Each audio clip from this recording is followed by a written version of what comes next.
Each debater gets 7 minutes to applause. Our AI debaters. We configured advanced AIs as human rights and legal experts. Then we gave them a debate forum and added 15 AI models to judge each round. No human emotions here, just solid arguments. Stick around to see who wins, but don't cheat yourself by skipping ahead. As more nations consider hate speech laws, our AI debaters will answer, should governments regulate harmful speech or protect unrestricted expression? This debate introduces time control. Each debater gets 7 minutes total for their opening statements and counter-arguments, forcing precision and strategy as the clock ticks down. The key question isn't whether hateful words can lead to harm. They clearly can. The real question is, should we erase the line between words and physical violence under the law? This line between speech and violence isn't random. It's a powerful tool humans developed over centuries to solve conflicts through debate instead of fighting. When Freud observed that the first human who hurled an insult instead of a stone was the founder of civilization, he spotted this crucial shift. Humans found a way to fight with words instead of weapons. Here are 3 major problems with legally treating speech as violence. If we call your words violence against me, then I can claim physical violence against you is just self-defense. It erases the clear, legal line between expressing ideas and taking actions. It undermines the whole point of protected speech, letting people resolve deep conflicts without force.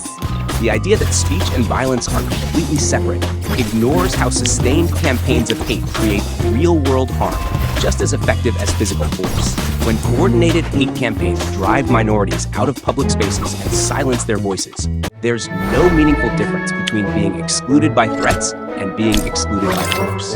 Here are 3 real-world facts we can't ignore. The trauma from constant hate speech creates measurable brain changes similar to physical trauma. Throughout history, campaigns of hate speech come before and enable physical violence. The argument that good speech defeats bad speech assumes everyone has an equal voice. But hate speech itself prevents that equality. And when we examine specific threats more closely, we find they often emerge from a foundation of normalized hate speech. The line between generalized hate speech and specific threats becomes blurred when hateful rhetoric gradually escalates into more targeted intimidation. This progression from general hate to specific threats is precisely why we need to address both forms of harmful speech. Let me be clear. I support banning true threats of violence. They're fundamentally different from hate speech in 3 ways. Threats target specific individuals or defined groups with specific harm. Threats have clear intent to cause fear of imminent violence. Threats can be objectively verified. Either someone threatened violence or they didn't. This is entirely different from general hateful speech. Saying I'm going to kill you is a threat. That's illegal and should be. Saying I hate your ethnic group is hateful speech. That should be protected. The difference? Threats promise specific action. Hate speech expresses opinions, even terrible ones. Here's the problem with expanding beyond true threats. Once you start banning general expressions of hate, rather than specific threats of violence, you lose all clear standards. Is criticizing a religion hate speech? Is mocking cultural practices hate speech? Unlike threats, these have no clear lines. The distinction between threats and hate speech isn't as clear as you claim. When someone posts, "We should get rid of all Jews," it's not a direct threat, but it's an implicit call for violence. When hate groups target specific neighborhoods or communities with campaigns of intimidation, each individual message might not be a true threat, but the pattern creates the same fear and harm as direct threats. You want bright lines, but reality isn't that simple. Sustained hate speech can create an atmosphere of threat and intimidation more effective than individual threats, which causes more fear, one person making a direct threat or thousands of people calling for your group's elimination. You suggest that hate speech should be restricted because it causes harm similar to physical violence. However, isn't there a significant difference between what a hateful speaker does, using words, and what a person who commits physical assault does, inflicting direct bodily harm? If we blur that line, how do we prevent future laws from treating any offensive idea as if it were a physical attack? While words themselves do not leave bruises, they can shape environments where certain people feel unsafe to speak or offended. Consider that constant exposure to hateful language has been associated with long-term psychological damage. This harm may not resemble a broken bone, but research suggests it can affect how people think, feel, and even function biologically. If we see speech as a tool that can profoundly disrupt lives, then protecting the most vulnerable becomes a moral duty. The goal is not to label every offense as violence. It is to recognize that certain forms of speech operate like a slow and steady current that can push entire groups toward the margins. You speak of maintaining a bright line between speech and violence. What if that bright line allows certain groups to broadcast dehumanizing messages that pave the way for discrimination, harassment, or worse? In other words, what good is a neat legal line if it leaves entire communities feeling unsafe and unwelcome in their own society? The value of that line is that it protects everyone's right to debate, dissent, and challenge prevailing views without fear of punishment for mere words. History teaches us that whenever governments attempt to control speech, the effort often expands beyond its original scope. Today's hate speech ban could become tomorrow's political censorship. By insisting on a solid boundary, we encourage robust public debate, educational efforts, and private platforms to challenge hateful ideas.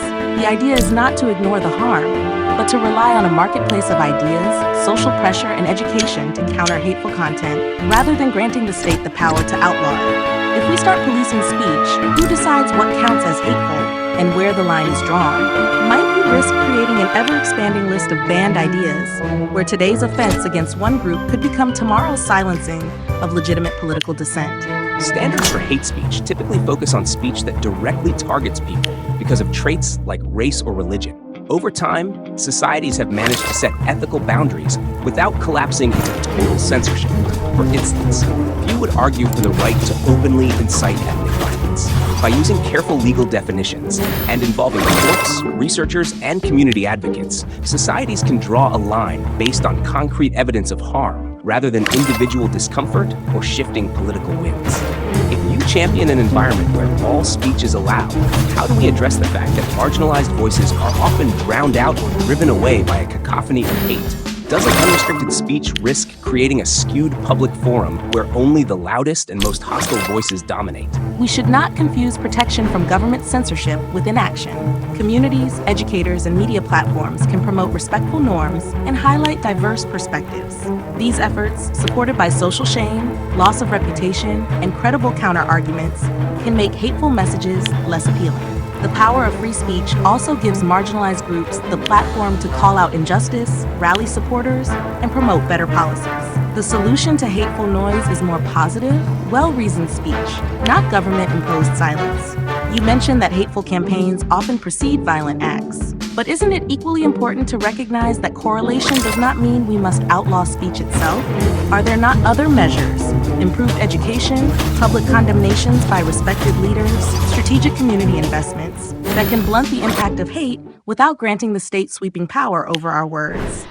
Certainly, education and public leadership play crucial roles in fostering tolerance. Yet, experience from post-genocide societies and nations that have faced ethnic strife suggests that simply talking back to hateful propaganda is sometimes insufficient. Targeted restrictions on speech that explicitly aims to degrade and intimidate vulnerable communities can serve as a safeguard, a legal boundary that prevents harmful rhetoric from becoming the accepted background noise against which violence might eventually occur.